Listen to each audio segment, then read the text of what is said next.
We are approximately a kilometer east of the ancient city of Tzipori. Tzipori existed as a Jewish city from the Hasmonean period until the 5th century. Yet Jews did live in the area until the 10th century. Tzipori was a well-known city for several reasons, but mainly due to the presence of Rabbi Yehuda Hanasi. From here, he led the Sanhedrin for a certain period, and here he signed the Mishnah.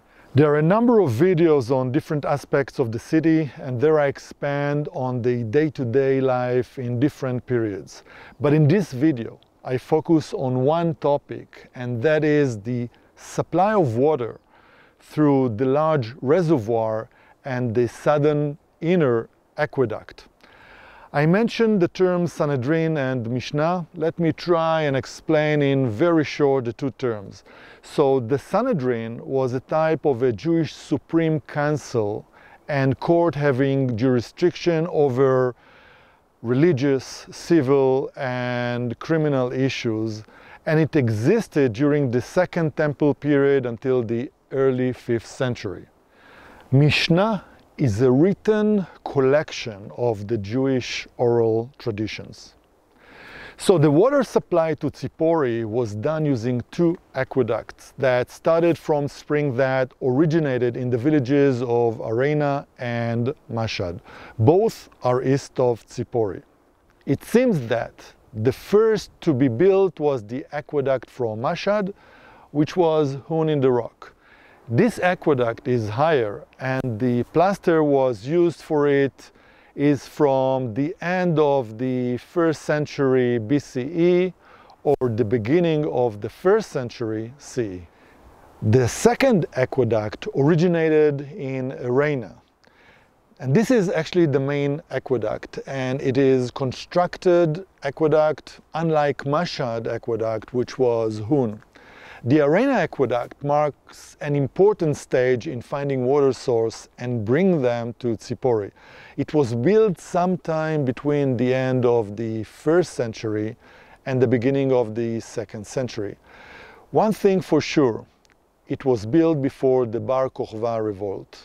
In contrast to other cities, and for reasons I explained in the video about the city of Tzipori, following the Great Revolt and the Bar Kochba revolt, Tzipori population increased significantly. The water resources needed also to increase. Tzipori reached its peak at the end of the 2nd century, at a time when Rabbi Yehuda Hanasi was living here. At that time, Tzipori population was 18,000 people, spread over 600 dunams, equivalent to 150 acres. And the water supply system was then in its full consumption. At some point, the two aqueducts combined to one, which you can actually see along here. And near the city, hundreds of meters from where I am, they split again into two. The northern aqueduct led to the Mashhad reservoir. The northern aqueduct has pretty much disappeared. The southern aqueduct, which is our focus today, leads to an underground reservoir, which is connected to the shaft tunnel, which feeds water to the city, and we will visit now both of them. We are just about to enter the large underground reservoir, and we are here at the sedimentation pit. It's 5 meters deep. And as you can see, the connection to the aqueduct, and its whole objective is to absorb the heavy waste materials and alluvium and prevent them from entering the reservoir.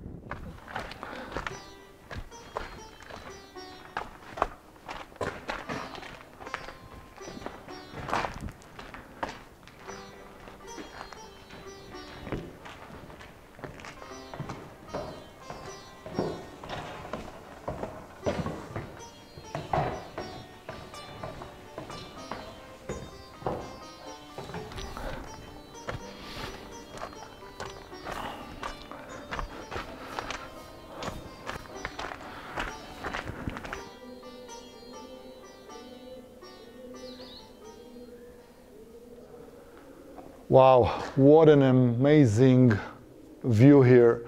We have one of the largest reservoirs, length 250 meters, height 10 meters, overall capacity 4,300 cubical meters.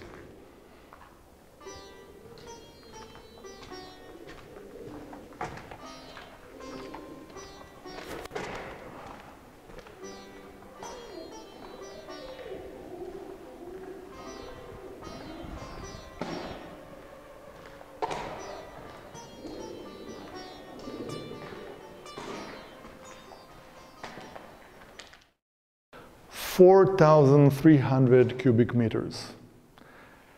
In practical means, it can store water here that was enough for 18,000 residents for 2 weeks. Why was it dug here? This is the only high place near Tzipori where there is a chalk rock. Now, the obvious question is, what's special about chalk rock? So the chalk is crisp, white and porous rock. It is a rock that resembles limestone and is composed of the same mineral, calcite, which is one of the most common minerals on Earth. In fact, 4% of the Earth mass is the mineral calcite. But unlike limestone, chalk has no crystalline structure. The result is that the chalk is brittle compared to the limestone and remains soft so that cisterns can be dug relatively easy. Although the chalk is porous, it does not transmit water well as its pores are very small and therefore it is a sealed rock. So easy to dig and at the same time a sealed rock. The reservoir was dug in 2 phases. The first part was built at the 2nd century and the second part at the 4th century. This is parallel to the plaster coating.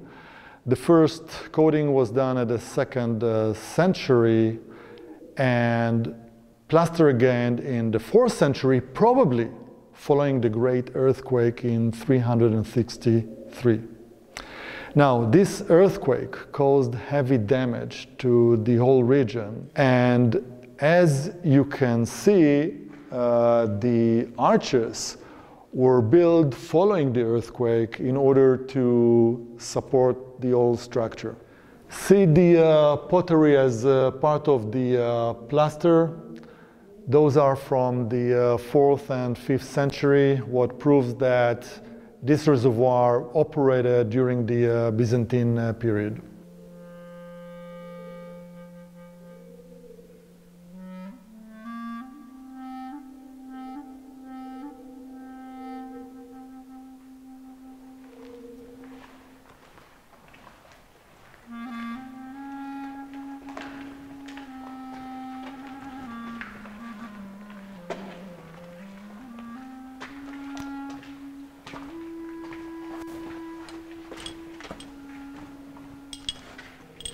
We talked about the pit at the entrance, designed to absorb the heavy waste material and the alluvium and prevent them from entering the reservoir.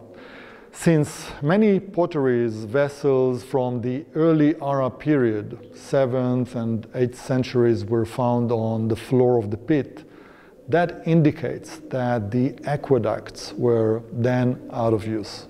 So it can be said with high certainty that the reservoir was used from the 2nd to the 7th century. We almost reached the end of the reservoir. From here, the water continued to flow through the 6th shaft tunnel. So let's go and visit that tunnel. So we reached the end of the large reservoir. We came out and the large reservoir is connected to the shaft tunnel. We're just about to get to it. Length of the tunnel is 235 meters. The shafts were hewn diagonally to allow as easy access as possible for the diggers to reach the route of the excavated aqueduct. Each section of the tunnel was hewn by two groups of diggers. One dug to the right, one to the left, until they met in the middle of the section the other groups from the adjacent shafts. The entrance for visitors is between shaft number 4 and number 6, a section which is 90 meters long. So let's get down to the tunnel.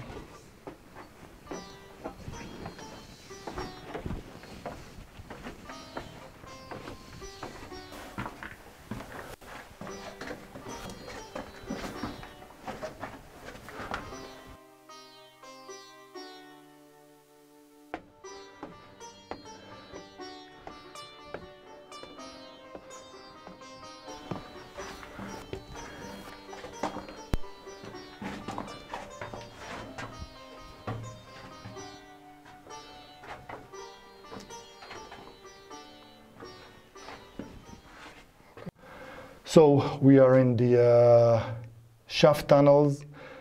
There are, as I mentioned, 6 piers. The width is 80 centimeters, height is 1 to 3 meters. The slope of the tunnel is about 20 centimeters per 100 meters in length. And along the tunnel, you can also see a couple of places with holes that were used for candles so that the diggers can see what they're doing.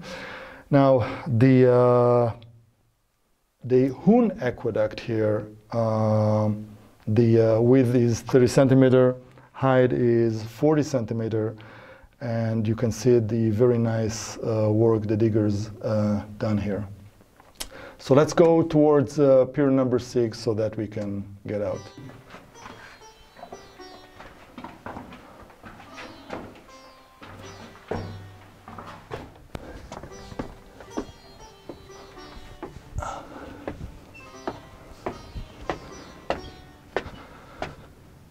So this is the exit of the 6th shaft, and the water actually continued in an aqueduct that was on the surface, out of which about 500 meters was excavated, and the slope was about 17 centimeters per 100 meters.